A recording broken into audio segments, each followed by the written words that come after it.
Imagine cette situation où tu es dans une réunion, ou peut-être une discussion de groupe entre amis, et il y a ce quelqu'un. Tu sais, ce genre de personne qui ne parle pas beaucoup, qui ne lève pas la voix pour dominer la conversation, mais dont la présence est indéniablement lourde. Quand cette personne parle, même à voix basse, tout le monde écoute, vraiment. Le regard se tourne vers elle, comme attiré par une force invisible mais puissante. Ces mots résonnent d'une manière profonde, d'une justesse qui fait mouche, une justesse que les autres, même les plus bruyants et les plus agités, ne parviennent pas à égaler. Tu les vois, ces gens qui s'agitent, qui coupent la parole avec insistance, qui crient plus fort, pensant qu'ainsi ils vont exister, qu'ils vont être entendus. Ils gesticulent, ils argumentent avec passion, mais leur message semble souvent se perdre dans le vacarme qu'ils créent eux-mêmes. Et puis tu vois cette autre personne, sereine, calme, un peu en retrait mais jamais absente, qui n'a pas besoin de faire de bruit pour avoir un impact colossal. Toi, au fond de toi, tu t'es sûrement déjà retrouvé de l'autre côté de cette scène, à te sentir un peu effacé, peut-être même invisible, à te dire que si tu ne fais pas de bruit, si tu ne te bats pas pour ta place, si tu n'es pas constamment en avant, tu n'existeras tout simplement pas aux yeux du monde. Tu ressens cette frustration poignante quand tes bonnes idées, tes propositions pertinentes, sont ignorées ou pire, reprises par quelqu'un d'autre et saluées comme géniales. Tu as connu cette amertume quand ton travail acharné, ton dévouement silencieux, passe inaperçu, alors que celui qui parle fort, qui se met en scène, récolte tous les lauriers et toute la reconnaissance. Il y a un contraste frappant entre ces deux mondes, une énergie différente, un mode de fonctionnement qui semble opérer sur des plans distincts. C'est quelqu'un à la force tranquille. Il semble naviguer avec une aisance déconcertante, comme porté par un courant invisible qui les mène naturellement vers le succès et le respect. Tandis que toi, tu as souvent l'impression de ramer à contre-courant, épuisé par l'effort constant de te faire entendre, de te faire une place, de te faire remarquer. Cette disparité, tu la vois, tu la sens au plus profond de tes entrailles, tu l'as vécue maintes et maintes fois.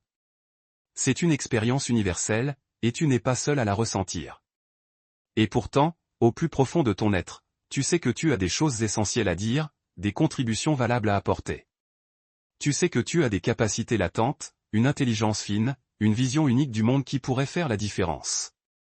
Mais combien de fois as-tu laissé passer une opportunité en or parce que tu n'as pas osé t'exprimer pleinement, par cette peur paralysante du jugement d'autrui, par la crainte d'être mal compris ou ridiculisé, ou simplement par cette incapacité frustrante à capter l'attention dans un monde qui hurle sans cesse? Combien de fois tes projets les plus ambitieux, tes rêves les plus audacieux, sont-ils restés lettres mortes, confinés au fond d'un tiroir, parce que tu n'as pas su les présenter avec l'assurance nécessaire, avec cette présence magnétique qui capte l'intérêt et la conviction? Tu as peut-être remarqué que tes efforts, parfois désespérés, pour être visible, pour être reconnu, te mènent souvent à l'épuisement pur et simple, à cette sensation amère d'avoir forcé les choses, d'avoir lutté contre des moulins à vent, sans obtenir le résultat escompté. Tu as pu te sentir profondément frustré en voyant d'autres obtenir ce que tu désirais le plus, non pas parce qu'ils étaient objectivement meilleurs que toi, non pas parce qu'ils avaient plus de talent, mais parce qu'ils semblaient posséder cette je ne sais quoi inexplicable, cette aura invisible qui attire l'attention, le respect et la confiance sans effort apparent. C'est normal de se sentir découragé par cette situation, de se demander pourquoi, malgré tes compétences avérées, ton intelligence et ta bonne volonté, tu as tant de mal à te positionner comme un leader naturel, comme quelqu'un qui compte vraiment, dont la voix porte même quand elle n'est pas la plus forte. Et laisse-moi te dire que ce n'est absolument pas de ta faute. On nous a toujours appris, depuis notre plus jeune âge, à nous battre pour notre place, à crier plus fort pour être entendus, à nous afficher constamment pour exister aux yeux des autres. C'est un conditionnement profond, une norme sociale. Mais ce n'est pas la seule voie possible. Non, je vais même aller plus loin, ce n'est même pas la voie la plus puissante ni la plus durable. En vrai, laisse-moi te dire que c'est plutôt simple en fait. Tu vas découvrir, avec une certaine surprise je l'espère, qu'il ne s'agit pas du tout de faire des techniques compliquées de manipulation, ni de devenir une personne que tu n'es pas vraiment, en enfilant un masque pour plaire aux autres. Non, il s'agit de redécouvrir et d'activer une force que tu as déjà en toi, latente, qui ne demande qu'à être éveillée. Une force que la plupart des gens ignorent ou sous-estiment grandement, une force que nous allons appeler aujourd'hui ** le flux intérieur **. C'est un concept puissant, mais accessible. Tout le monde peut y arriver, absolument tout le monde, même si aujourd'hui tu te sens particulièrement timide, invisible dans la foule, ou que tu as l'impression de manquer cruellement de charisme naturel. Il te suffit simplement de comprendre comment canaliser cette énergie subtile mais irrésistible, cette présence magnétique qui ne demande pas de cris pour se faire entendre, mais une profondeur authentique et une connexion sincère à toi-même. Tu vas voir que tu peux transformer radicalement ton impact personnel et professionnel sans changer qui tu es au fond de ton cœur, mais en révélant qui tu es vraiment. Dans toute ta puissance silencieuse. Et ce n'est pas en te forçant à être quelqu'un d'autre, non, jamais.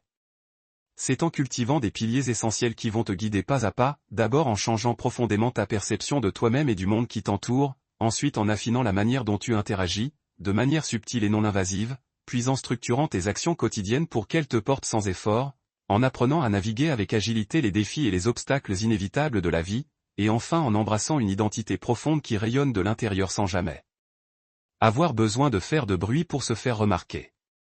Parce que le point commun universel entre toutes ces personnes que tu admires, celles qui ont cette présence indéniable, cette capacité à influencer sans un mot de trop, ce n'est pas le volume de leur voix. Ce n'est pas la quantité de leurs interventions. Ce n'est pas le nombre de fois où ils prennent la parole. C'est cette force calme, cette assurance tranquille, cette sérénité inébranlable qui émane d'elles, comme une vibration douce mais persistante. Il y a quelques années, je me sentais moi-même un peu comme toi, je luttais contre cette invisibilité perçue. Je pensais sincèrement qu'il fallait se pousser en avant sans cesse, se battre pour chaque once de reconnaissance, se faire entendre à tout prix. J'étais constamment épuisé par cette lutte incessante, à essayer désespérément de me faire une place, de prouver ma valeur. Et puis j'ai commencé à observer attentivement, à écouter au-delà des mots, à décortiquer ce qui faisait vraiment la différence chez ceux qui réussissaient non seulement à atteindre leurs objectifs, mais à le faire avec une grâce, une légèreté et une intégrité qui m'impressionnaient, sans y laisser leur âme ni leur authenticité. J'ai découvert que l'aura qu'ils dégageaient, ce charisme silencieux, n'était pas un trait de personnalité inné et réservé à quelques-uns. Mais le résultat concret d'un travail intérieur profond, d'une connexion constante à cette source que j'appelle aujourd'hui le flux intérieur. Ce n'est pas une compétence superficielle à acquérir, comme on apprendrait à utiliser un nouveau logiciel, c'est une manière d'être au monde, une posture existentielle. Et c'est ça qui change absolument tout. Le flux intérieur, ce n'est pas une technique de communication ou un stratagème marketing, c'est l'alignement parfait de ton monde intérieur avec tes actions extérieures, le tout propulsé par une intention pure, une clarté sans faille et une confiance inébranlable en toi-même. Quand tu l'intègres pleinement, profondément, tu deviens cette personne dont la seule présence, sans même qu'elle ait besoin de prononcer un mot, est un message puissant. Tu deviens, par essence, un leader silencieux. Mais même en prenant conscience de ça, en comprenant que cette force silencieuse existe bel et bien et qu'elle est à ta portée, la question fondamentale demeure, comment l'activer concrètement? Comment passer de l'observation à l'incarnation de cette force, pour la faire tienne? On peut facilement tomber dans le piège de la passivité, c'est une erreur commune. Confondre le calme avec l'inaction, le silence avec l'absence de présence. Et pourtant, la véritable force silencieuse est tout sauf passive. Elle est intensément active, mais d'une manière radicalement différente de ce à quoi nous sommes habitués.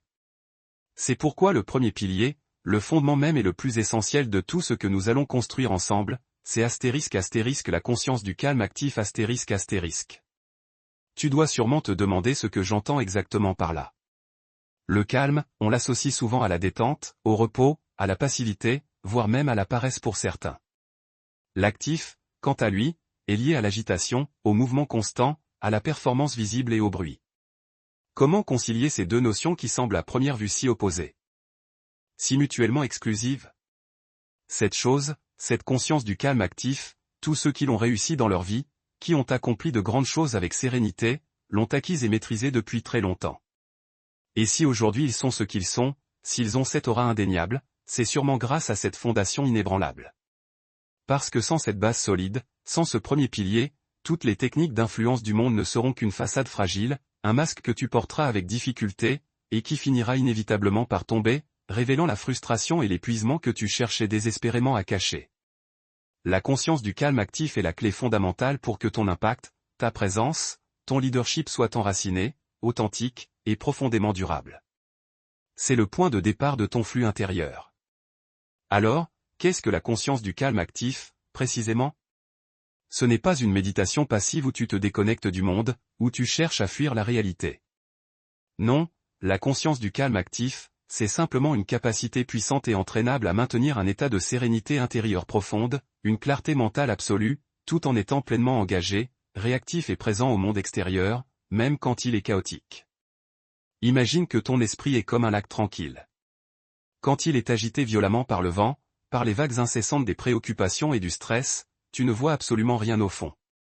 Le reflet est déformé, l'eau trouble. Mais quand le vent tombe, quand la surface devient parfaitement lisse, comme un miroir, tu peux voir jusqu'au moindre détail dans les profondeurs, jusqu'aux grains de sable et aux poissons qui nagent. La conscience du calme actif, c'est précisément cela, maintenir la surface de ton lac intérieur calme et transparente, même quand le vent souffle fort et que la tempête fait rage autour de toi. C'est la capacité de penser clairement, de manière lucide. Sous une pression intense, de prendre des décisions éclairées et non réactives, sans jamais être submergé par le chaos ambiant ou les émotions. Pourquoi c'est crucial? Pourquoi c'est important? Parce que notre système nerveux, quand il est en état de stress permanent, de combat ou fuite constant, nous pousse à réagir impulsivement, à crier, à nous défendre agressivement, à nous agiter sans but.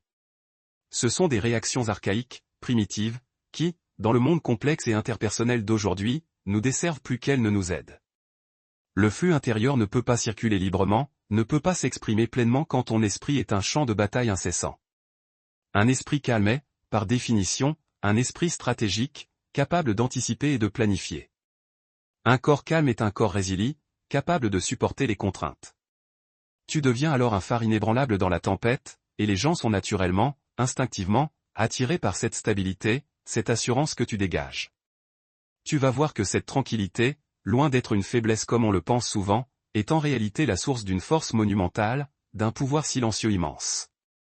Elle te permet d'observer sans jugement, d'analyser avec lucidité, de comprendre en profondeur avant d'agir, ce qui est l'apanage des véritables leaders, ceux dont l'influence est naturelle et durable. Ce que j'entends par là, c'est que beaucoup de gens font des erreurs fondamentales en cherchant cette paix intérieure, cette sérénité tant désirée.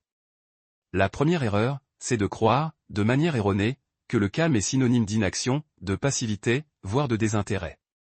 Si je suis calme, je ne suis pas productif, je vais rater des opportunités, pense-t-il avec anxiété. C'est faux, profondément faux. Je ne te parle pas du tout de rester assis, immobile, à ne rien faire ou à fuir tes responsabilités, je te parle d'une action délibérée, d'une action réfléchie. D'une action nourrie par une présence totale et une intention claire. La deuxième erreur commune, c'est de fuir les émotions difficiles, inconfortables, en cherchant un calme superficiel, une sorte d'anesthésie émotionnelle. On essaie de supprimer la colère, l'anxiété, la tristesse, au lieu de les observer, de les comprendre, de les accepter comme des messagers.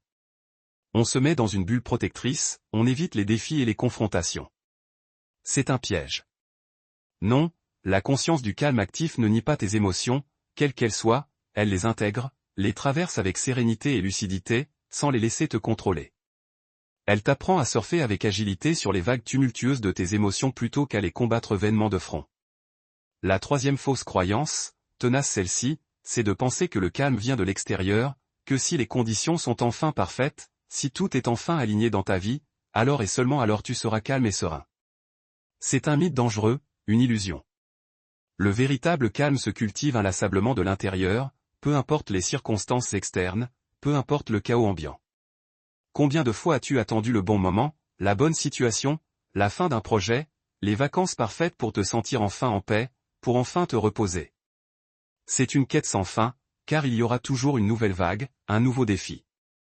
Et la quatrième erreur, très souvent commise, c'est de confondre le silence mental avec l'absence totale de pensée. On essaie de vider son esprit par la force, ce qui est une torture inutile pour la plupart des gens, et source de frustration.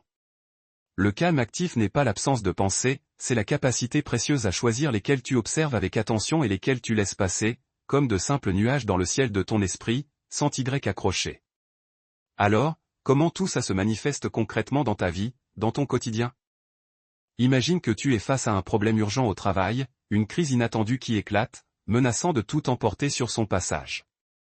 Si tu réagis comme la plupart des gens, sous l'emprise du stress, tu vas paniquer, t'agiter dans tous les sens, envoyer des emails frénétiques et parfois inutiles, peut-être même crier sur tes collègues, ajoutant du chaos au chaos.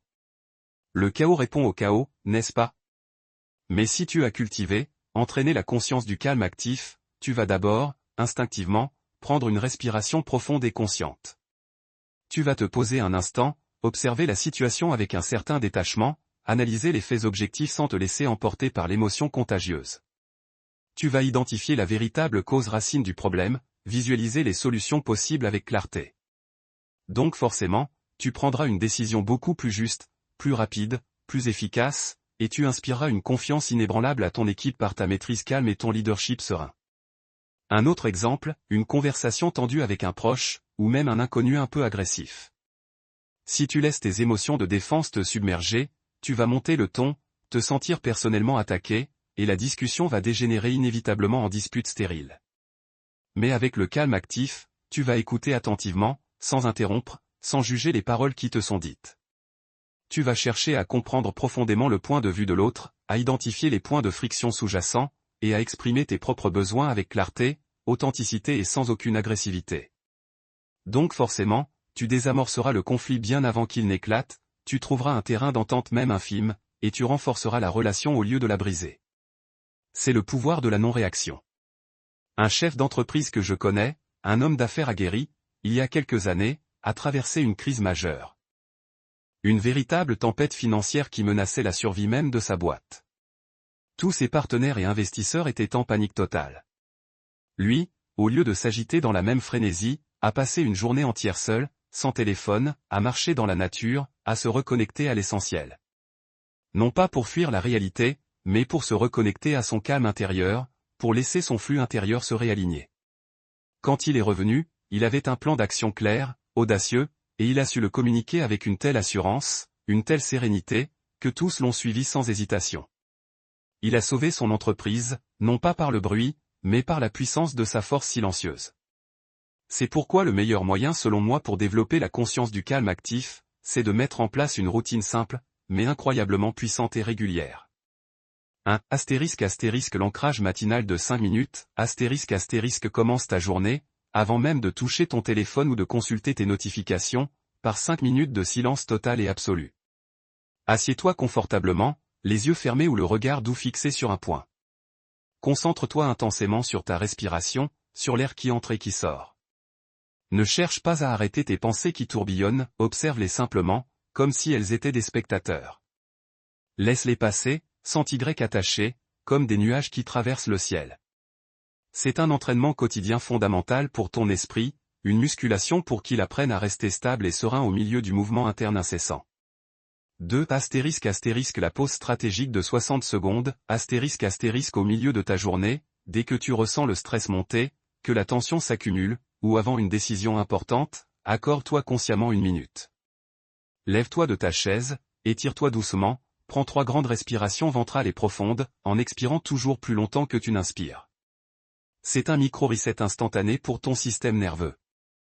Un rappel puissant et immédiat que tu as le contrôle absolu de ton état interne, même dans le tumulte. 3.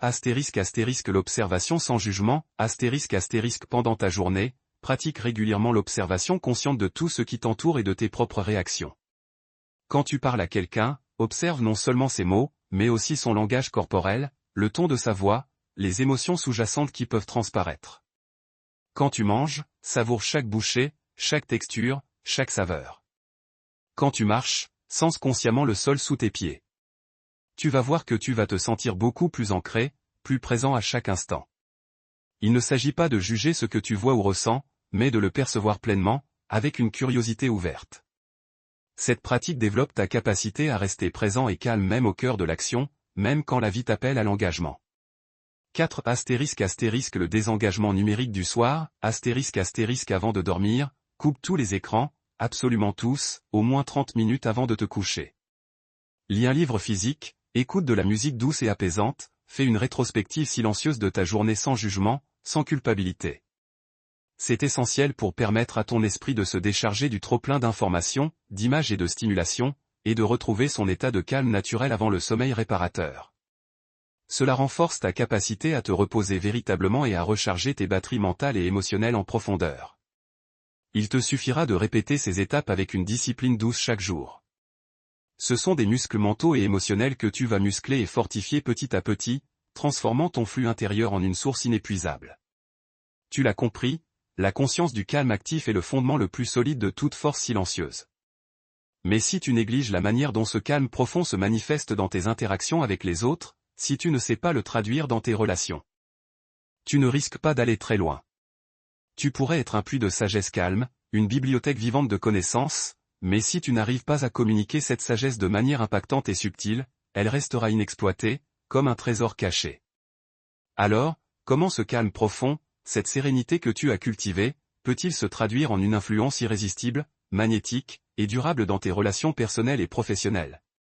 Attends, parce que ce que je vais te dire maintenant va complètement changer ta façon d'aborder les interactions humaines, et te donner une longueur d'avance sur la plupart des gens.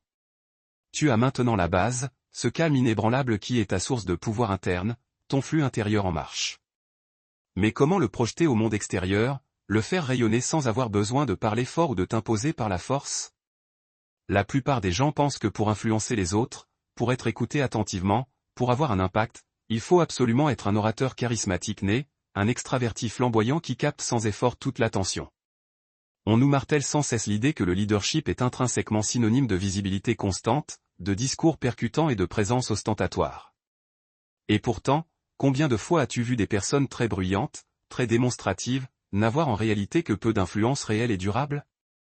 Leurs paroles s'envolent avec le vent, leurs actions sont superficielles, leur impact éphémère. C'est là qu'intervient le deuxième pilier de notre force silencieuse, une compétence essentielle que je nomme *** la résonance discrète ***.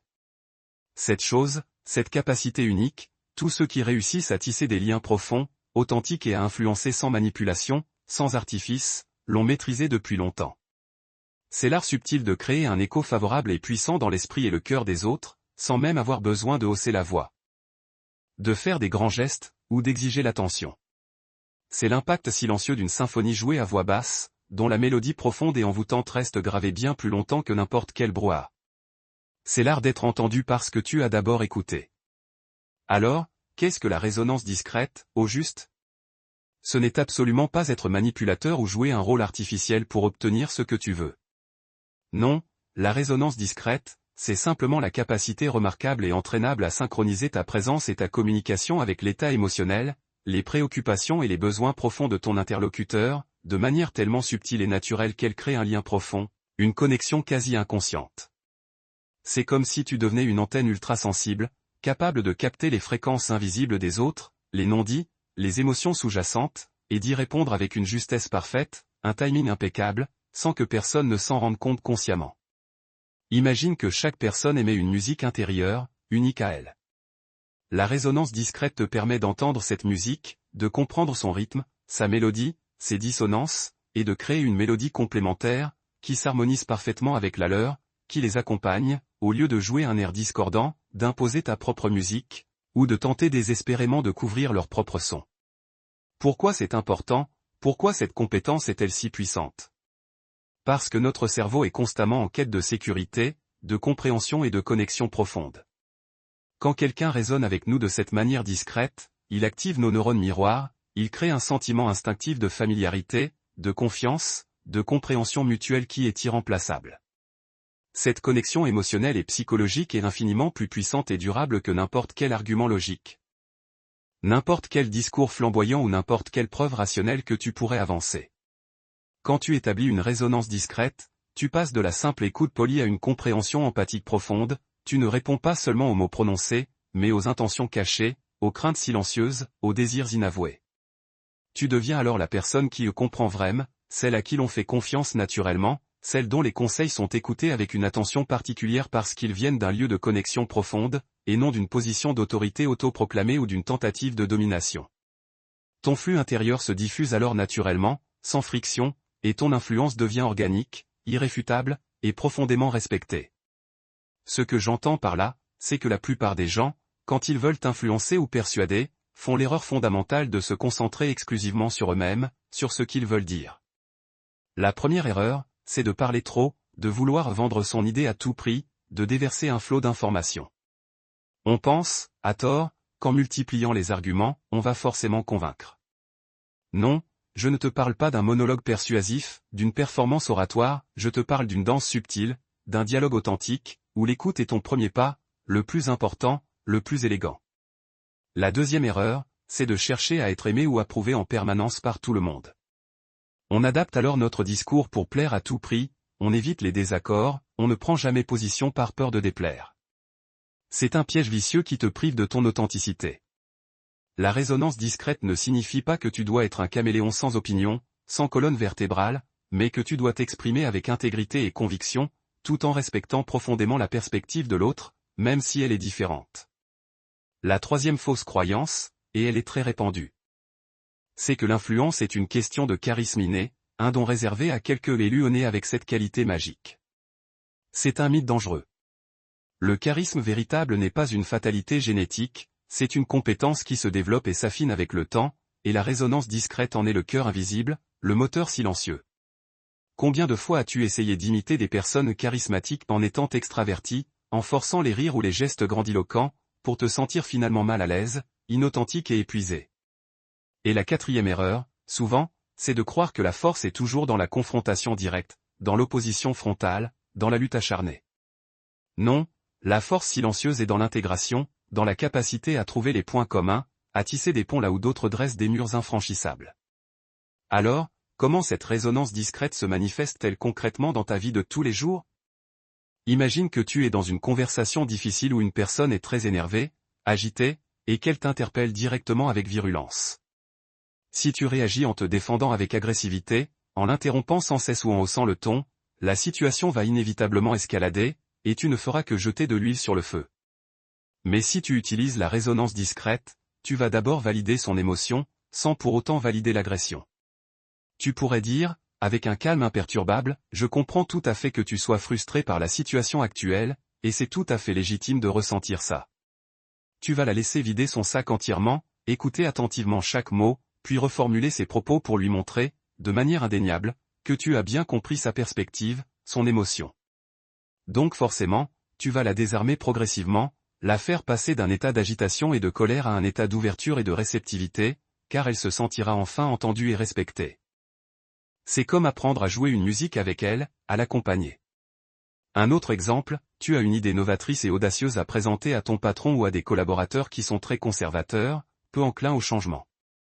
Au lieu de les bombarder de chiffres, de statistiques et d'arguments logiques qui pourraient les rebuter, tu vas d'abord chercher à comprendre leurs préoccupations profondes, leurs craintes, leurs priorités établies.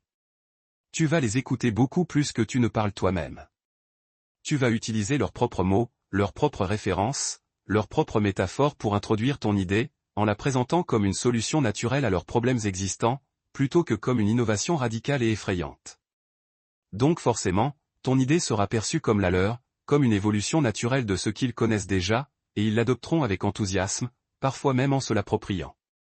Un coach en entreprise que je connais très bien, un ami de longue date, est réputé pour sa capacité presque mystique à lire une pièce sans dire un seul mot. Il entre dans une salle de réunion, observe attentivement les interactions, les non-dits, les postures, les énergies, et ne parle que quand il sent que ses mots auront le plus grand impact, répondant à une tension latente ou un besoin inconscient du groupe.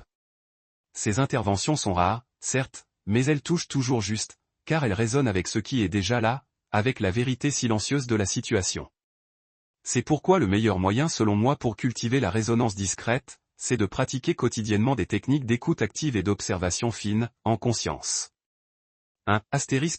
L'écoute profonde, la règle 80/20, engage-toi résolument à écouter 80% du temps et à parler seulement 20% du temps dans la plupart de tes interactions, surtout les importantes. Quand quelqu'un parle, n'écoute pas simplement pour répondre, pour préparer ta prochaine réplique. Écoute pour comprendre en profondeur. Concentre-toi sur ce qui n'est pas dit, sur les émotions sous-jacentes, sur les intentions cachées. Pose des questions ouvertes et sincères, peux-tu m'en dire plus sur ce que tu ressens, comment cela te fait-il sentir, précisément? Ça te permet de capter la musique complexe de l'autre avant même d'envisager de jouer la tienne. 2. Le mimétisme subtil et respectueux, sans être un perroquet qui imite bêtement, observe et intègre subtilement le langage corporel, le rythme de la voix, et le vocabulaire spécifique de ton interlocuteur. Si quelqu'un parle doucement, baisse légèrement ton ton. S'il utilise un certain type de métaphore ou d'expression, réutilise-la. Ce n'est pas de la manipulation sournoise, c'est une manière inconsciente de créer de la familiarité, du confort et de la sécurité, un miroir discret qui facilite la connexion et l'ouverture mutuelle. 3 La validation authentique, avant d'exprimer ton opinion, avant de proposer une solution, valide toujours la perspective et les émotions de l'autre personne. Je comprends ce que tu ressens dans cette situation, c'est une perspective très intéressante et je vois pourquoi tu penses ça.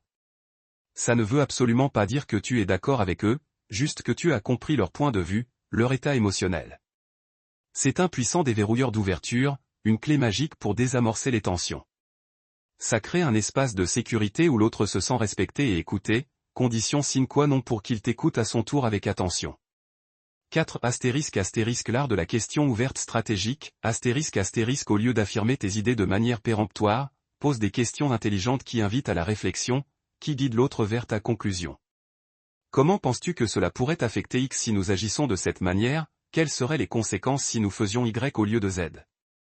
Ces questions ne sont pas des interrogatoires?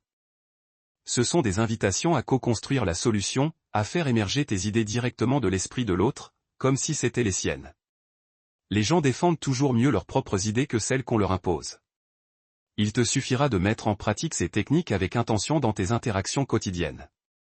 Tu vas voir que ton influence va croître de manière exponentielle, sans que tu aies à forcer quoi que ce soit, sans effort apparent. La résonance discrète, c'est la façon la plus élégante et la plus puissante dont ton flux intérieur se manifeste dans tes relations avec les autres. Mais une fois que tu as la capacité d'influencer subtilement, comment t'assurer que cette influence se traduit en résultats concrets, en un impact tangible et durable dans ton quotidien, sans te perdre dans le bruit et l'agitation des tâches incessantes? Car le plus grand calme et la meilleure des résonances ne servent à rien si tu ne construis pas un socle solide d'action, une structure invisible qui te porte. Il y a quelque chose de plus important encore, une architecture invisible qui soutient tout, une sorte de moteur silencieux qui propulse tes ambitions. Tu as cultivé ton calme intérieur, tu as appris à raisonner discrètement mais puissamment avec les autres, et tu sens que ton impact est désormais plus profond, plus authentique. Mais comment t'assurer que cette force silencieuse ne reste pas juste un sentiment agréable, une sensation éphémère, mais qu'elle se matérialise concrètement en résultats tangibles, en une progression constante et mesurable dans ta vie et tes projets les plus chers? On peut avoir les meilleures intentions du monde, la plus grande clarté d'esprit et la meilleure des écoutes, si nos actions quotidiennes ne sont pas profondément alignées, tout s'effondre inévitablement, comme un château de cartes. La plupart des gens courent désespérément après la motivation. Après l'éclat du grand geste spectaculaire qui va tout changer d'un coup, comme par magie. Mais la vérité profonde et inaltérable, c'est que la transformation durable, la vraie force, ne vient jamais d'un seul coup de génie isolé, mais d'une série ininterrompue d'actions discrètes, souvent petites, répétées avec constance, et souvent invisibles aux yeux des autres. C'est là qu'intervient le troisième pilier essentiel de notre force silencieuse, l'architecture de l'invisible Cette philosophie d'action, tous ceux qui ont bâti des empires durables, qui ont réalisé des objectifs monumentaux, sans jamais avoir besoin de s'agiter en permanence, de se mettre en scène, l'ont maîtrisé à la perfection.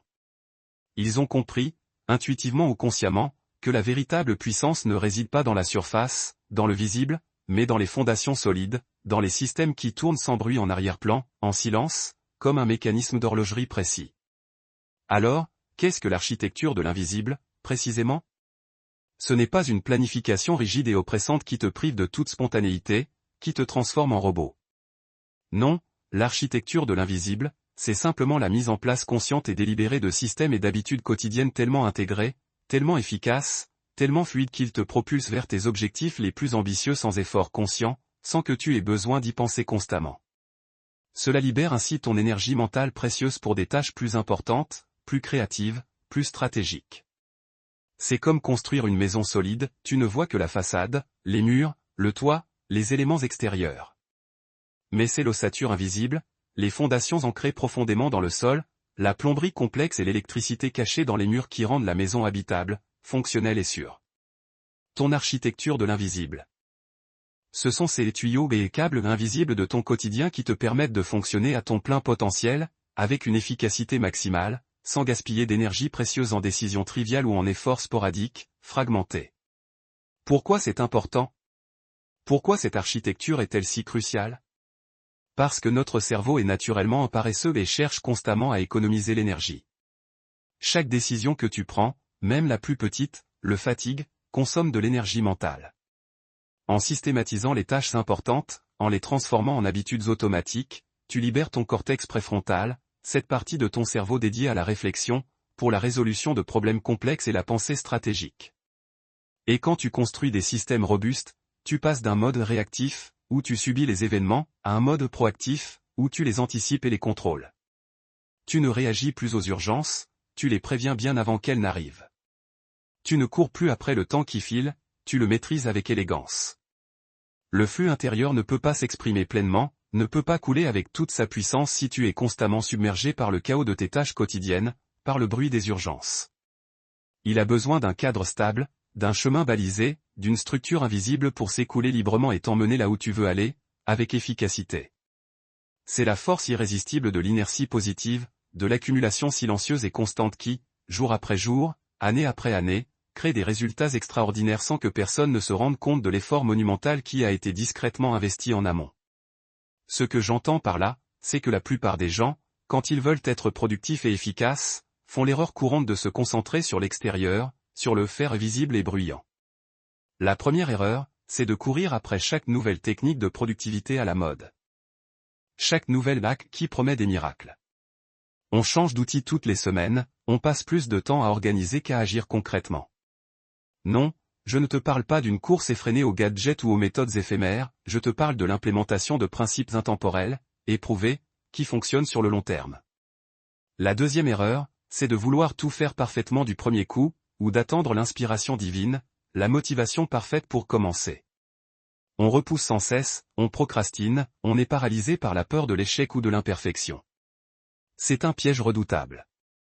L'architecture de l'invisible valorise les petites actions imparfaites, certes, mais constantes et régulières, bien plus que les grands plans grandiloquents jamais mis en œuvre.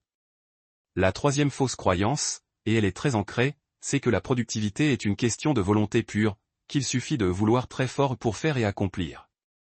C'est un mythe dangereux. La volonté est une ressource limitée, qui s'épuise, les systèmes, eux, sont des multiplicateurs de ta force, des catalyseurs silencieux. Combien de fois as-tu démarré un projet avec une énergie folle, avec une motivation dévorante, pour le laisser tomber quelques jours plus tard parce que la motivation n'était plus là, épuisée. Et la quatrième erreur, souvent, c'est de séparer hermétiquement vie professionnelle et vie personnelle. On pense que la structure et l'organisation ne sont utiles qu'au travail. Mais le flux intérieur, lui, traverse toutes les sphères de ta vie, il ne connaît pas de frontières. L'architecture que nous construisons est holistique, elle englobe tout, elle t'aide à t'épanouir dans tous les domaines. Alors, comment cette architecture de l'invisible se manifeste-t-elle concrètement dans ta vie?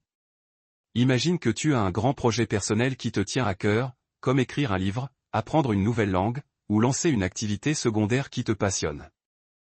Si tu te fies uniquement à ta motivation fluctuante, tu vas travailler par à-coups, te sentir coupable quand tu ne progresses pas, et finir par abandonner, frustré par le manque de résultats concrets. Mais si tu as mis en place une architecture de l'invisible, tu vas par exemple dédier 30 minutes chaque matin, à la même heure, à ce projet. Tu vas bloquer ce créneau dans ton agenda comme un rendez-vous sacré avec toi-même, inébranlable. Tu auras préparé ta tâche spécifique la veille au soir, pour ne pas avoir à réfléchir le matin, juste à agir. Donc forcément, tu vas avancer, petit à petit, jour après jour, sans effort conscient ni motivation forcée. Les autres ne verront pas tes 30 minutes quotidiennes, ces gouttes d'eau régulières, mais ils verront le livre terminé, l'activité lancée, le résultat final. Un autre exemple, la gestion de tes finances personnelles. Si tu es réactif, tu vas jongler d'un mois à l'autre, stressé par les imprévus, toujours à la limite de ton budget. Mais avec un système invisible, tu automatises tes économies mensuelles, tes investissements réguliers, tu suis tes dépenses avec un outil simple qui ne te prend que 5 minutes par semaine.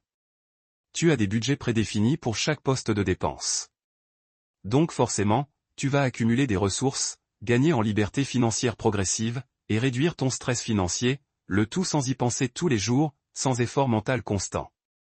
Une entrepreneuse que je connais, mère de 2 jeunes enfants, gère une entreprise florissante avec un calme olympien, une sérénité déconcertante. Son secret? Pas de hack de productivité magique ou de technique secrète. Elle a simplement mis en place une routine matinale sacrée d'1 heure avant le lever de sa famille, où elle traite les tâches critiques de sa journée. Ses repas sont planifiés une semaine à l'avance. Ses réunions sont regroupées le mardi pour optimiser son temps. Personne ne voit ces systèmes invisibles qu'elle a bâtis. Mais ils lui permettent d'être incroyablement efficace, pleinement présente pour sa famille, et toujours sereine face aux défis. Elle est l'incarnation vivante de l'efficacité silencieuse. C'est pourquoi le meilleur moyen selon moi pour construire cette architecture de l'invisible, c'est de commencer par des microsystèmes, des petites habitudes que tu peux tenir sans effort sur le long terme. 1. Le rituel matinal non négociable, choisis une ou deux actions importantes pour toi et pour ton bien-être, lire, écrire, faire du sport, méditer, et bloque 30 à 60 minutes chaque matin, avant même que le monde ne se réveille, avant les sollicitations extérieures. Fais-en un engagement inébranlable avec toi-même. Ce n'est pas une option, c'est ton fondement, ton premier acte du maître silencieux. Si tu commences ta journée en agissant sur tes priorités, tu es déjà en position de force, de contrôle. 2.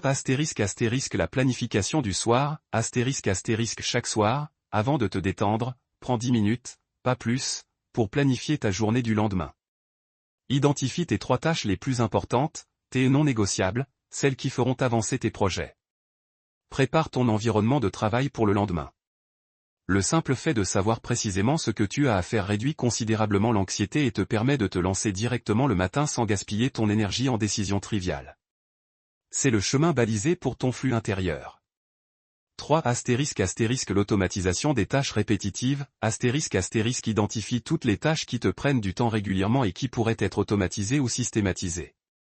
Paiement de factures, réponse aux emails récurrents, utilise des templates intelligents, rangement de ton espace de travail, une place pour chaque chose, un système simple.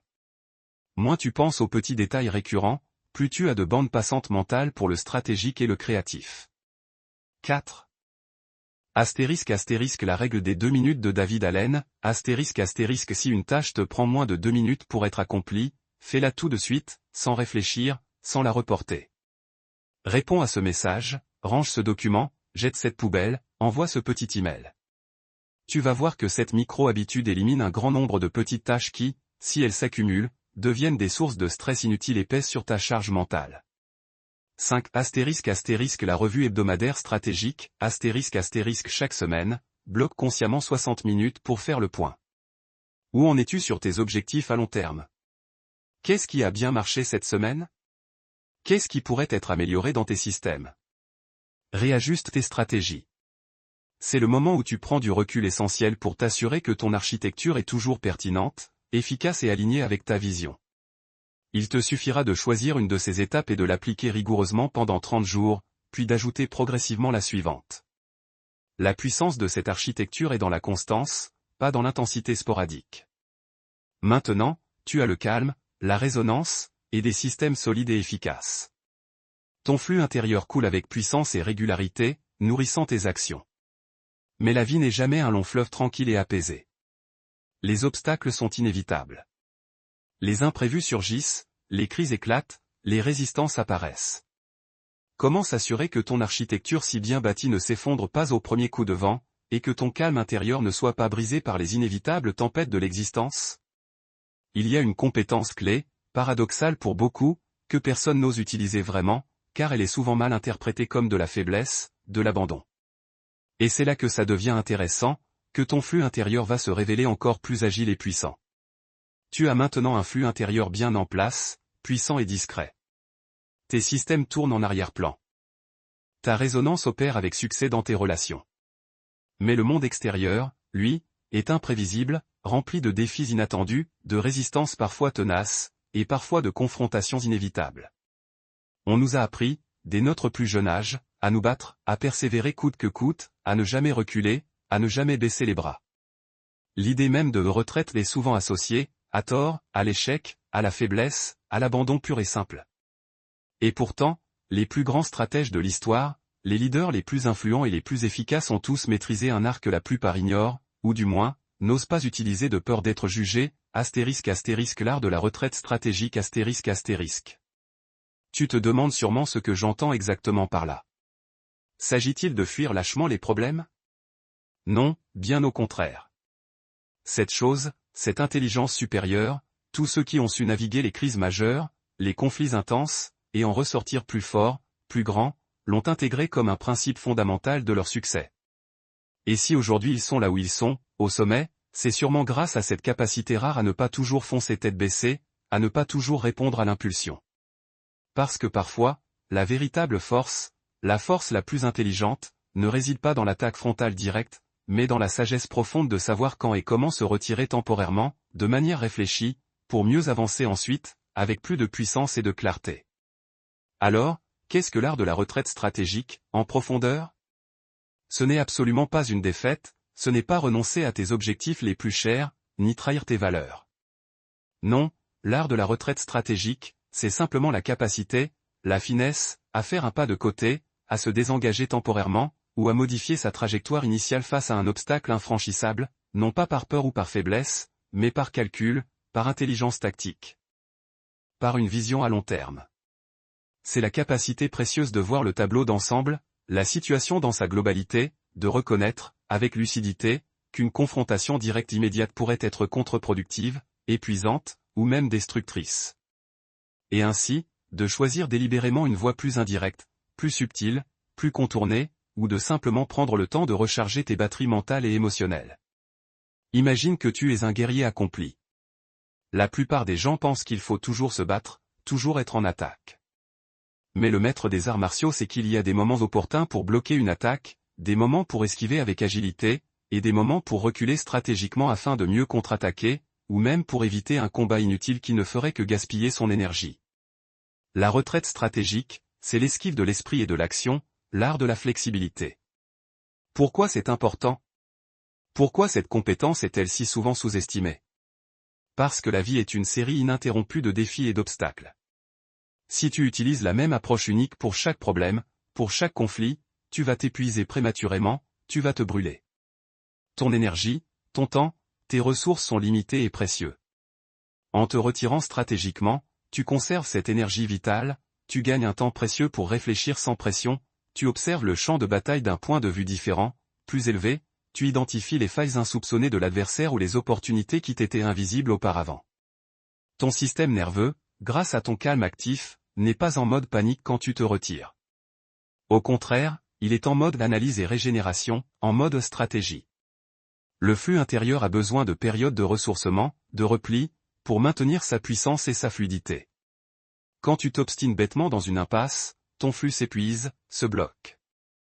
Quand tu recules stratégiquement, tu permets à ton flux de se réaligner, de trouver une nouvelle voie, souvent plus efficace, plus élégante et moins énergivore. C'est l'intelligence de l'eau qui contourne l'obstacle avec persévérance, plutôt que de le fracasser violemment et de s'épuiser en vain.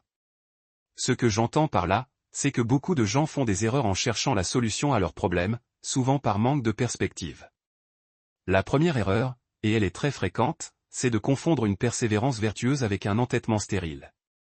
Je ne lâche rien, se disent-ils avec fierté, même quand tous les indicateurs signalent qu'ils foncent droit dans un mur, sans issue. Non, je ne te parle pas du tout d'abandonner tes rêves les plus profonds, ni de te défiler face à l'adversité, je te parle de changer intelligemment de stratégie quand la voie actuelle est manifestement bloquée, quand elle ne mène nulle part. La deuxième erreur, c'est de percevoir toute opposition, toute résistance, comme une attaque personnelle directe, et de réagir avec colère, frustration ou de manière défensive. On se sent humilié, faible si l'on doit reculer et ne serait-ce que d'un pas. C'est un piège de l'ego. La retraite stratégique n'est absolument pas un signe de faiblesse ou de couardise, mais de maîtrise émotionnelle, d'intelligence tactique et de force intérieure. La troisième fausse croyance, tenace elle aussi, c'est que la solution est toujours dans l'action, dans le faire plus, dans la multiplication des efforts. C'est un mythe. Parfois, la meilleure action possible est l'inaction temporaire, la contemplation, ou le désengagement calculé. Combien de fois as-tu essayé de forcer une situation, de multiplier les efforts à l'extrême, pour ne t'enfoncer que plus profondément dans les sables mouvants de la frustration? Et la quatrième erreur, souvent, c'est de s'isoler complètement, de se cacher quand on est confronté à un problème majeur. Par honte ou par peur. La retraite stratégique n'est pas une fuite solitaire dans l'ombre, c'est une décision consciente, parfois partagée avec son entourage de confiance, de se repositionner, de se recalibrer. Alors, comment cet art de la retraite stratégique se manifeste-t-il dans ta vie de tous les jours, dans tes défis concrets? Imagine que tu es dans un débat houleux, passionné, avec un collègue ou un client qui est visiblement de mauvaise foi, et que la discussion n'avance pas du tout, elle s'envenime même. Si tu persistes à argumenter, tu vas t'épuiser mentalement et émotionnellement, perdre ton calme si précieux, et potentiellement endommager la relation de manière irréversible. Mais si tu utilises la retraite stratégique, tu vas reconnaître, avec sagesse, que la situation actuelle n'est pas propice à une résolution immédiate et constructive. Tu pourrais dire, avec un calme inébranlable, je vois que nous avons des points de vue très différents sur ce sujet épineux. Peut-être serait-il plus judicieux de reprendre cette discussion demain, après que nous ayons eu le temps de réfléchir chacun de notre côté, à tête reposée. Donc forcément, tu vas désamorcer immédiatement la tension palpable, éviter une confrontation stérile et destructrice, et t'offrir, ainsi qu'à l'autre, l'opportunité d'aborder le problème avec un esprit plus frais, plus ouvert. Un autre exemple, tu travailles sur un projet important et tu es face à un blocage insurmontable, un mur inattendu. Tu as essayé toutes les solutions imaginables, tu es frustré, ton énergie diminue dangereusement. Si tu t'acharnes obstinément, tu risques le burn-out et de ne rien trouver de concret. Mais avec la retraite stratégique, tu vas décider de laisser le projet de côté pendant quelques heures, ou même quelques jours, délibérément. Tu vas te consacrer à autre chose, sortir prendre l'air dans la nature, lire un livre qui n'a rien à voir, te déconnecter totalement. Donc forcément, quand tu reviendras au projet, ton esprit aura eu le temps de se réorganiser, de faire des connexions insoupçonnées, et la solution te paraîtra évidente, comme par magie. Un général célèbre, Sun Tzu, dont la sagesse est légendaire, a un jour retiré ses troupes d'une position apparemment forte, face à un ennemi beaucoup plus nombreux. Ses officiers pensaient qu'il abandonnait la partie. En réalité, il les a repositionnés sur un terrain plus avantageux, a coupé les lignes d'approvisionnement ennemies, et a finalement remporté une victoire écrasante avec moins de pertes. Il ne s'est pas retiré pour fuir, mais pour gagner, pour l'emporter stratégiquement. C'est pourquoi le meilleur moyen selon moi pour maîtriser l'art de la retraite stratégique, c'est de cultiver l'observation attentive et le désengagement conscient. 1. Le scanner de situation émotionnelle, avant de réagir instinctivement à un problème ou une confrontation, prend quelques secondes pour scanner mentalement la situation. Évalue avec lucidité, est-ce que cette bataille en vaut vraiment la peine? Est-ce le bon moment pour agir? Ai-je les ressources nécessaires pour gagner? Quelles sont les conséquences d'une action directe versus une action indirecte ou retardée? Cette étape est un contrôle de dommages préventif pour ton flux intérieur. 2. La pause de non-réponse délibérée, quand tu es mis sous pression, quand tu sens une émotion forte monter en toi, n'aie pas peur du silence, n'aie pas peur de ne pas répondre immédiatement. Au lieu de répliquer sur le champ, dis quelque chose comme « je dois y réfléchir un instant » ou « je reviens vers toi avec une réponse plus élaborée et réfléchie ». Cela te donne le temps précieux de te retirer mentalement, de retrouver ton calme actif, et de formuler une réponse stratégique et pertinente plutôt qu'une réaction émotionnelle et impulsive. 3. La redirection de l'énergie créative, si tu sens que tu t'épuises sur une tâche, un problème ou un projet. Ne t'obstine pas bêtement. Retire-toi consciemment de cette tâche et rediriger ton énergie vers autre chose, même quelque chose de simple et de satisfaisant qui ne demande pas la même intensité. Cela te permet de recharger tes batteries et d'éviter la frustration qui s'accumule. C'est une micro-retraite bénéfique. Tu vas voir que changer d'activité stimule d'autres zones de ton cerveau et libère ta créativité. 4. Le plan de contingence préparé, pour tous tes grands objectifs, et toujours un plan B, ou même un plan C. Ne mets jamais tous tes œufs dans le même panier, car la vie est imprévisible. La simple possibilité de pouvoir te retirer d'une approche si elle ne fonctionne pas te donne une immense liberté mentale et réduit considérablement la pression de la nécessité absolue de réussir du premier coup. Cela fait partie intégrante de la sérénité du flux intérieur. 5. La réflexion post-retraite approfondie, après une retraite stratégique, prends toujours le temps d'analyser ce que tu as appris de cette expérience. Pourquoi as-tu dû te retirer? Qu'est-ce qui aurait pu être fait différemment? Quelles nouvelles opportunités sont apparues grâce à ce pas de côté, grâce à ce recul? Cette phase d'apprentissage transforme le recul en une avancée significative pour ton développement. Il te suffira d'intégrer ces pratiques dans ton approche des problèmes et des défis. Tu verras que tu développeras une résilience et une intelligence situationnelle impressionnantes, faisant de chaque obstacle une opportunité déguisée. Tu es maintenant équipé du calme inébranlable, de la capacité à raisonner avec justesse, de systèmes solides qui te portent, et de la sagesse de savoir quand te retirer stratégiquement. Ton flux intérieur est puissant, fluide, et agile. Mais au-delà des tactiques quotidiennes et des réactions intelligentes aux obstacles, il y a une dimension plus profonde encore, une identité qui transcende le temps et les circonstances. Comment t'assurer que toute cette puissance silencieuse est dirigée vers une destination qui a du sens pour toi, qui est alignée avec tes valeurs profondes, et qu'elle te transforme fondamentalement en la personne que tu aspires à être, bien au-delà des résultats matériels éphémères? Il te reste une dernière pièce du puzzle, la plus transformative de toutes, celle qui donne un sens ultime à tout le reste. Nous voilà arrivés au sommet de notre parcours, au point culminant de cette exploration de la force silencieuse. Tu as construit les fondations inébranlables de ton calme intérieur, tu as appris à créer de la résonance subtile et puissante dans tes interactions, tu as bâti une architecture invisible qui te porte et te propulse vers tes objectifs, et tu maîtrises désormais l'art de la retraite stratégique face aux obstacles. Ton flux intérieur est maintenant fort, fluide, inarrêtable. Mais pour que cette force silencieuse soit non seulement efficace et génératrice de résultats, mais aussi et surtout profondément épanouissante et durable sur le long terme, il faut qu'elle soit ancrée dans quelque chose de plus grand que les actions ponctuelles, quelque chose qui transcende les résultats matériels éphémères. Il ne s'agit plus seulement de faire quelque chose, de réaliser des actions, il s'agit désormais d'être quelqu'un, d'incarner une nouvelle identité. La plupart des gens définissent malheureusement leur identité par ce qu'ils accomplissent, par leur titre professionnel, par leur rôle social ou familial. Ils courent après une image extérieure, une validation externe. Et quand les choses changent, quand les défis surviennent, quand les crises éclatent, leur identité vacille, se fissure, car elle n'est pas solidement ancrée. C'est là qu'intervient le cinquième et dernier pilier, le couronnement de ton chemin vers la force silencieuse, *** l'identité du maître silencieux ***. Cette chose, cette qualité d'être. Tous ceux qui ont laissé une empreinte durable sur le monde, sur la vie des autres, sans jamais avoir besoin de clamer leur grandeur, de s'afficher bruyamment, l'ont cultivé avec une dévotion absolue et une profonde humilité. Et si aujourd'hui ils sont perçus comme des légendes silencieuses, des phares dans la nuit, c'est sûrement parce qu'ils sont devenus la manifestation vivante, l'incarnation même de leur flux intérieur. Alors, qu'est-ce que l'identité du maître silencieux, au fond? Ce n'est pas une étiquette pompeuse ou un titre que tu te donnes pour impressionner les autres ou te sentir supérieur. Non, l'identité du maître silencieux, c'est simplement l'intégration profonde, totale, de tous les piliers précédents dans ton être le plus intime, au point où ta force silencieuse devient ton essence même, ta seconde nature. C'est la conviction inébranlable et sans équivoque que tu es intrinsèquement puissant, calme, influx, stratégique, résilient, sans avoir besoin de preuves extérieures constantes ou de l'approbation d'autrui pour le savoir. C'est la congruence parfaite et harmonieuse entre ce que tu penses au fond de toi, ce que tu dis avec intégrité, ce que tu fais dans tes actions, et qui tu es, le tout opéré avec une discrétion, une humilité et une profondeur qui en décuplent la puissance et l'impact. Imagine que ton identité est un arbre majestueux, un chêne ancestral.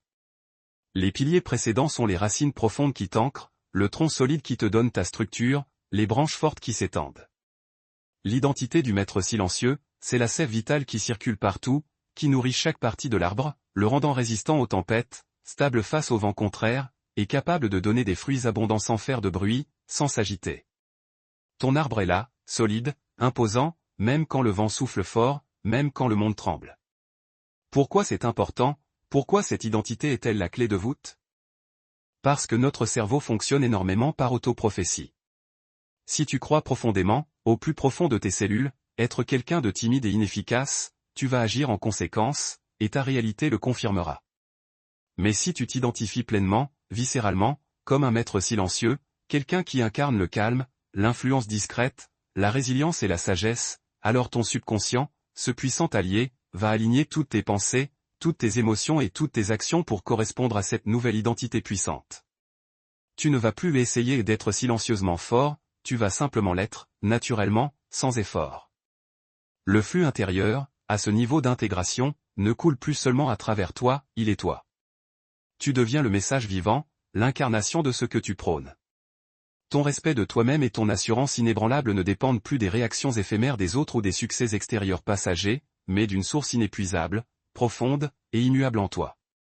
Ce que j'entends par là, c'est que la plupart des gens, quand ils cherchent sincèrement à se transformer, font l'erreur courante de se concentrer sur l'avoir ou le faire, plutôt que sur l'être. La première erreur, et elle est très répandue, c'est de penser que tu deviendras un maître silencieux quand tu auras atteint tel objectif, quand tu auras obtenu telle promotion, quand tu auras gagné tant d'argent. Quand j'aurai cette promotion, alors je serai confiant, je serai respecté. Non, je ne te parle pas d'une identité conditionnelle, qui dépend de facteurs extérieurs, je te parle d'une identité que tu choisis et que tu incarnes pleinement maintenant, indépendamment des résultats futurs ou des possessions matérielles. La deuxième erreur, c'est de chercher désespérément cette identité, cette validation, dans le regard des autres. On veut être reconnu, validé, admiré, applaudi par le monde extérieur. C'est un piège vicieux qui te rend vulnérable et dépendant. La véritable force silencieuse ne recherche pas l'approbation externe, elle émane d'une approbation interne inébranlable et solide.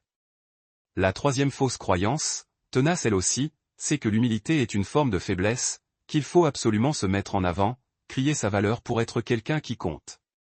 C'est un mythe dangereux, une illusion.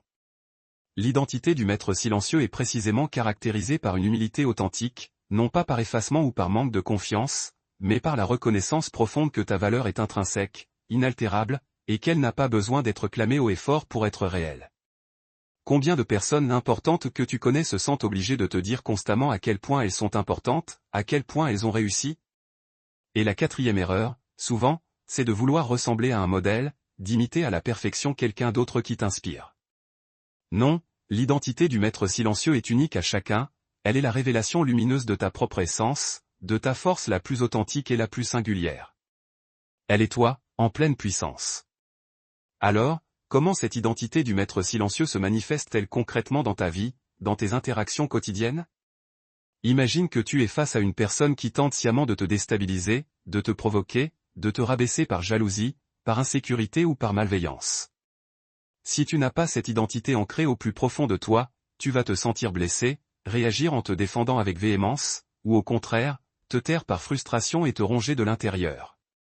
Mais si tu as pleinement embrassé l'identité du maître silencieux, tu vas rencontrer cette attaque, cette provocation, avec une sérénité inébranlable, un calme olympien. Tu ne réagis pas de manière impulsive, tu observes avec détachement. Tu comprends, avec sagesse, que l'attaque ne t'est pas destinée personnellement, qu'elle vient de leur propre souffrance, de leur propre insécurité. Ta posture, ton regard calme et profond, ton silence éloquent en diront plus long que 1000 mots. Donc forcément, tu vas désarmer la personne, non pas par un argument foudroyant, mais par ta simple présence, par ton aura inébranlable. Elle sentira instinctivement qu'elle ne peut pas t'atteindre, et son énergie négative se dissipera d'elle-même, sans effort de ta part. Un autre exemple, tu as un rêve ambitieux, un projet qui te tient profondément à cœur mais qui semble irréaliste, fou, aux yeux de ton entourage. Si tu doutes de toi, si tu n'as pas cette identité forte, tu vas te laisser influencer par leur peur, par leurs doutes, et finir par abandonner ton rêve. Mais avec l'identité du maître silencieux, tu n'as pas besoin de la validation extérieure, de l'approbation de qui que ce soit. Tu sais qui tu es, tu sais ce que tu vaux, tu sais que tu as la capacité intrinsèque d'accomplir ce que tu désires le plus au fond de ton cœur, même si personne d'autre n'y croit. Ton travail avance, silencieusement, jour après jour, mais avec une détermination inébranlable, nourrie par ta conviction interne inaltérable. Donc forcément, tu vas continuer à construire ton rêve, un pas après l'autre, avec la patience du bâtisseur, jusqu'à ce que les résultats parlent d'eux-mêmes, et que ceux qui doutaient soient forcés de reconnaître ta force, ta vision et ton succès.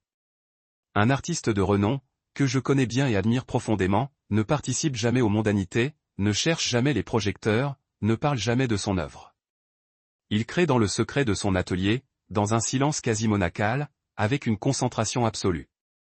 Mais quand ses œuvres sont exposées, elles captivent tous les regards, elles transmettent une émotion si profonde, si viscérale, qu'elles n'ont pas besoin de la voix de l'artiste pour parler aux âmes. Sa force réside dans la pureté de son art, dans l'authenticité de sa démarche, nourrie par cette identité de créateur silencieux et inébranlable. C'est pourquoi le meilleur moyen selon moi pour incarner cette identité du maître silencieux, c'est de te reconnecter constamment à ta vision profonde de toi-même et de l'intégrer à chaque instant de ta vie, de manière consciente. La clarification de ton qui profond, prends le temps nécessaire pour définir clairement qui tu veux être, indépendamment de ce que tu fais ou de ce que tu as. Non pas un simple rôle social, mais des qualités profondes et essentielles. Es-tu calme, résilient, influe, sage, généreux, intègre, créatif? Écris ces mots, ces valeurs. Chaque matin, lis-les à voix haute et visualise-toi intensément en train d'incarner pleinement ces qualités dans ta journée. C'est le miroir fidèle de ton flux intérieur. 2. L'alignement quotidien conscient, avant chaque action importante que tu t'apprêtes à faire, pose-toi sincèrement cette question clé, est-ce que cette action est en parfait accord avec le maître silencieux que je suis en train de devenir, que j'incarne? Si la réponse est non, ajuste ton action ou ton intention. Cela te permet de vivre en cohérence parfaite avec ton identité choisie, renforçant chaque jour un peu plus cette nouvelle personne que tu deviens. 3. Le test de l'observateur silencieux intérieur, entraîne-toi à observer tes réactions impulsives et tes pensées avec un détachement bienveillant, comme un observateur objectif. Quand tu es tenté de réagir avec agitation, colère ou peur, demande-toi, comment le maître silencieux réagirait-il, précisément, dans cette situation? Cette pause consciente te donne le pouvoir immense de choisir ta réponse, plutôt que de la subir passivement. 4. La célébration discrète de l'être, au lieu de célébrer uniquement les accomplissements extérieurs et bruyants. Prends un moment chaque jour pour célébrer les moments où tu as agi en parfait accord avec ton identité de maître silencieux. Une conversation où tu es resté calme, une décision prise avec sagesse et discernement, un moment où tu as influencé sans effort apparent. Ces victoires intérieures, discrètes, sont en réalité les plus importantes, les plus fondatrices. 5. La vision de l'héritage silencieux, projette-toi mentalement dans 5, 10, 20 ans. Imagine l'impact silencieux, mais profond et durable que tu auras laissé, non pas par le bruit que tu as fait, mais par la profondeur de ta présence, par la sagesse que tu as incarnée, par l'exemple silencieux de ta vie. C'est une vision inspirante qui renforce ton engagement profond envers cette identité et te donne une direction claire et significative pour ton flux intérieur. Il te suffira de commencer par une de ces pratiques et de la laisser s'infuser profondément en toi, de la laisser devenir une partie de toi. Tu vas voir que tu ne seras plus en quête de force, tu seras la force elle-même. Maintenant que tu as découvert tous ces piliers, que tu as traversé cette exploration profonde, tu comprends que la force silencieuse que personne n'ose utiliser n'est pas un secret mystique inatteignable, ni une astuce psychologique éphémère, mais bien une architecture complète de l'être, une philosophie de vie. Tu as vu comment elle ne se contente pas de changer tes actions en surface, mais elle transforme radicalement ta perception du monde, la nature même de tes relations humaines, et la profondeur inaltérable de ton identité personnelle. Nous avons commencé ce voyage par le fondement de tout, la conscience du calme actif ce lieu de sérénité intérieure inébranlable qui te rend invincible face au chaos extérieur, qui te permet de puiser une force insoupçonnée, une énergie illimitée dans ton propre silence, dans ta propre présence. De là, nous avons bâti sur la résonance discrète l'art subtil d'influencer sans un mot de trop, de créer des connexions profondes, authentiques, qui déplacent des montagnes sans faire le moindre bruit, juste par la puissance de l'écoute et de la compréhension. Et pour ancrer tout cela dans le concret de ta vie, pour que ça ne reste pas de belles idées, tu as appris à construire l'architecture de l'invisible ces systèmes et habitudes quotidiennes qui propulsent tes objectifs en arrière-plan, en silence, libérant ainsi ton esprit pour la grandeur, pour la créativité, sans que personne d'autre ne se rende compte du travail monumental et de la discipline qui ont été discrètement accomplis. Face aux inévitables tempêtes de la vie, aux imprévus, aux résistances, tu as découvert et maîtrisé l'art de la retraite stratégique la sagesse profonde de savoir quand reculer intelligemment pour mieux avancer ensuite, transformant chaque obstacle en une opportunité déguisée, en une nouvelle voie. Et enfin, nous avons couronné le tout avec l'identité du maître silencieux cette incarnation vivante et puissante de ta force intérieure, qui te rend inébranlable, authentique, profondément respecté pour qui tu es vraiment, et non pour ce que tu fais ou ce que tu possèdes. Tous ces piliers ne sont pas des entités séparées, des éléments isolés, ils sont les facettes d'un même diamant, les composantes d'une même symphonie, le flux intérieur qui, une fois activé, pleinement intégré, réaligne chaque aspect de ta vie pour t'emmener vers ton potentiel le plus élevé. Tu ne cherches plus la force à l'extérieur, tu la deviens de l'intérieur. Tu as maintenant cette connaissance inestimable, ce secret puissant que si peu osent explorer, que si peu s'autorisent à utiliser. Tu as la carte détaillée, les outils précis, et la voie clairement tracée pour activer cette force silencieuse qui sommeille en toi. Mais si tu veux vraiment, profondément, passer de la frustration de l'invisibilité à l'impact tranquille et profond, à l'influence authentique, dès aujourd'hui, maintenant, tu as un choix crucial, une décision fondamentale à prendre. Tu peux choisir de fermer cette page, de retourner à tes habitudes connues, et de continuer à te battre vainement contre le bruit incessant du monde, à courir désespérément après la reconnaissance, à te sentir épuisé, sous-estimé et inaudible. C'est un chemin que beaucoup de gens prennent, malheureusement, par peur du changement, par confort de l'habitude, par manque de courage ou par auto-sabotage. Et c'est un chemin qui mène invariablement à la frustration, à la sensation amère de ne pas avoir vécu pleinement, de ne pas avoir réalisé ton potentiel le plus grand. Mais tu peux aussi, et c'est le choix que je t'invite à faire, choisir l'autre voie. La voie du maître silencieux. C'est un chemin qui demande de la discipline douce, de l'introspection sincère, et la volonté d'oser faire des choses qui ne sont pas toujours évidentes au premier abord, qui vont à contre-courant des normes. C'est un chemin où la plus grande révolution se passe d'abord en toi, dans le silence de ton être, avant de se manifester avec une puissance déconcertante à l'extérieur. Ne laisse pas la peur de l'inconnu te retenir. Ne laisse pas l'idée que ce n'est pas pour moi, que tu n'es pas capable, t'empêcher de réclamer ce qui est déjà en toi, ce qui t'appartient de droit. Imagine une seconde l'impact incroyable que tu pourrais avoir si tu te mettais à agir avec cette force tranquille, avec cette assurance silencieuse. La clarté mentale absolue que tu gagnerais. Le respect inconditionnel que tu inspirerais. La liberté profonde et l'autonomie que tu ressentirais à chaque instant. N'est-ce pas ce que tu as toujours désiré au fond de toi, secrètement ? Est-ce que tu es prêt à continuer à te contenter de moins que ce que tu mérites, de moins que ce que tu peux accomplir, ou es-tu prêt à embrasser cette puissance qui ne demande qu'à s'exprimer pleinement, à éclore de l'intérieur ? La réponse est en toi, et seulement en toi, maintenant. Si tu choisis d'activer cette force, de te connecter profondément à ton flux intérieur, voici ce que tu vas voir se manifester concrètement dans ta vie, dans les 3, 6, 12 prochains mois. Dans 3 mois seulement, tu vas commencer à ressentir une profonde sérénité, un calme inébranlable qui ne te quittera plus, qui te suivra partout. Les situations stressantes, les défis quotidiens te paraîtront moins accablants, moins insurmontables. Tu vas voir que tes conversations deviendront plus profondes, plus significatives, que les gens viendront naturellement chercher tes conseils, non pas parce que tu as parlé fort ou que tu as imposé tes idées, mais parce que tu auras écouté plus attentivement, plus empathiquement, et que tu auras su raisonner avec eux.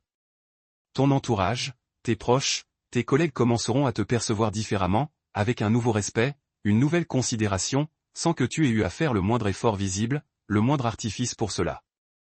Dans 6 mois, tes projets avanceront avec une fluidité déconcertante, une facilité inattendue, grâce aux systèmes invisibles que tu auras mis en place. Tu auras accompli plus que jamais auparavant, sans te sentir épuisé, sans cette sensation de lutte constante. Tes relations seront plus harmonieuses, plus authentiques, plus nourrissantes, car tu auras appris à raisonner avec les autres d'une manière qui transcende les mots et les apparences. Tu seras devenu cette personne dont la simple présence apporte de la valeur, du calme, de la clarté et de l'inspiration. Ton assurance ne sera plus une façade fragile que tu affiches, mais une réalité ancrée au plus profond de ton être, inaltérable. Et dans 12 mois, crois-moi, tu seras devenu le maître silencieux que tu aspires à être depuis toujours. Tu auras une influence qui dépassera largement ce que tu peux imaginer aujourd'hui, non pas par le pouvoir que tu exerces sur les autres, mais par la sagesse que tu incarnes, par la vérité que tu dégages. Tu vivras une vie alignée, épanouissante, où le respect de toi-même et des autres, la liberté authentique et la fierté d'être qui tu es seront tes compagnons quotidiens, tes piliers. Tu auras non seulement transformé ta vie de manière profonde et durable, mais tu auras aussi inspiré ceux qui t'entourent, simplement par ton exemple, par cette force tranquille qui émane de toi, cette preuve vivante et silencieuse que la vraie puissance n'a pas besoin de faire de bruit pour être entendue, pour être ressentie. Rappelle-toi toujours cette vérité fondamentale, le calme n'est pas l'absence de bruit, mais la présence inébranlable d'une force que le bruit le plus assourdissant ne peut perturber. C'est la nature même de ton flux intérieur. Ce n'est pas quelque chose que tu cherches désespérément à l'extérieur, comme un trésor lointain, c'est ce que tu révèles et ce que tu libères à l'intérieur de toi-même. C'est cette force silencieuse, immense, que personne n'ose utiliser vraiment, non pas parce qu'elle est dangereuse, mais parce qu'elle demande une introspection sincère, une authenticité radicale, et une discipline douce mais constante que peu de gens sont prêts à embrasser pleinement dans ce monde d'agitation. Mais toi, je le sens, tu es différent. Tu es ici, tu as écouté jusqu'au bout de ce message, et cela signifie que quelque chose en toi résonne profondément avec cette vérité, avec cette promesse. Le moment est venu de te donner la permission, la pleine permission, d'être cette personne puissante, calme, et profondément influente que tu es destiné à être, que tu as toujours été. Il ne s'agit pas d'un super pouvoir caché réservé à une élite fermée. Il s'agit d'une compétence humaine fondamentale, universelle, que tu possèdes déjà en toi, et que tu dois simplement réveiller, entraîner, honorer. Chaque jour qui se lève est une nouvelle opportunité de choisir cette voie, de pratiquer ces piliers. De laisser ton flux intérieur guider tes pas, tes décisions, tes paroles. Car la vraie force, la force durable, la force qui transforme, ne s'impose jamais par la contrainte. Elle résonne. Elle se construit en silence. Elle irradie de l'intérieur vers l'extérieur. Il te suffit simplement d'y croire de tout ton être et de commencer à partir de maintenant. Le monde a désespérément besoin de ta force silencieuse. Ne la garde pas cachée plus longtemps. Elle est là, en toi.